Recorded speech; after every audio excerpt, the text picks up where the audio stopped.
The former head of Mi5 has told the Iraq inquiry that the terrorist threat from homegrown Muslim radicals increased substantially after the invasion of Iraq. Baroness Eliza Manningham-Buller said the numbers they had to investigate was pretty well more than they could cope with.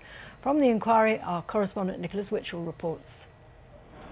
She was one of the most important figures in Whitehall's secret world, hence her anonymous arrival in the back of a car which headed directly for the underground car park.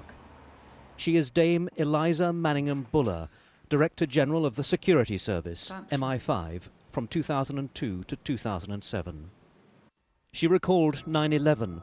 She told the inquiry that she'd flown the next day to the United States. Looking down at New York, where the fires were still burning, she said it never occurred to her that Britain would go to war in Iraq. There was never any evidence, she said, that Saddam Hussein had anything to do with 9/11, and Iraq had then posed only a limited and containable threat. But then Britain took part in the invasion of Iraq, and the terrorist threat changed dramatically. Our involvement in Iraq radicalised, for want of a better word, but a whole generation of young people, some of them British citizens, not a whole generation, a few among a generation, who saw our involvement in Iraq, on top of our involvement in Afghanistan, as being an attack on Islam. By 2004, she said, Mi5 was pretty well swamped with intelligence about possible terrorist plots in the UK. And in Iraq itself, she said, Al-Qaeda had been given an unprecedented foothold. And arguably, we gave Osama bin Laden his Iraqi jihad.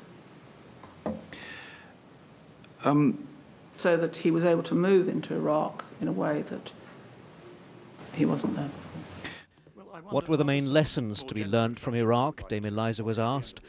Not to go to war on the basis of incomplete intelligence, said the former security chief, before getting into her car and returning to the shadows. Nicholas Witchell, BBC News, at the Iraq inquiry. And our correspondent Peter Biles is at the inquiry in central London. Peter, pretty devastating stuff, and in public too. Yes, I think it's important that this was in public. No fewer than 35 witnesses have previously given evidence behind closed doors in private to Sir John Chilcot and his committee, on the grounds that national security or international relations might be compromised in some way. But Baroness Manningham-Buller gave her evidence today in public, and arguably she's the most important witness in this summer round of public hearings. Obviously, as a former head of Mi5, she chose her words very carefully. She talked mainly about the implications of the Iraq invasion and the impact on Britain, the threat that was posed to Britain as a result of the invasion, and rather less about the actual decision to go to war and the intelligence on which that decision was taken. Although when she was asked at the end, you know, what are the main lessons you've learned, top of her list was not to go to war on imperfect intelligence. So to that extent, she was being pretty candid about what she thought.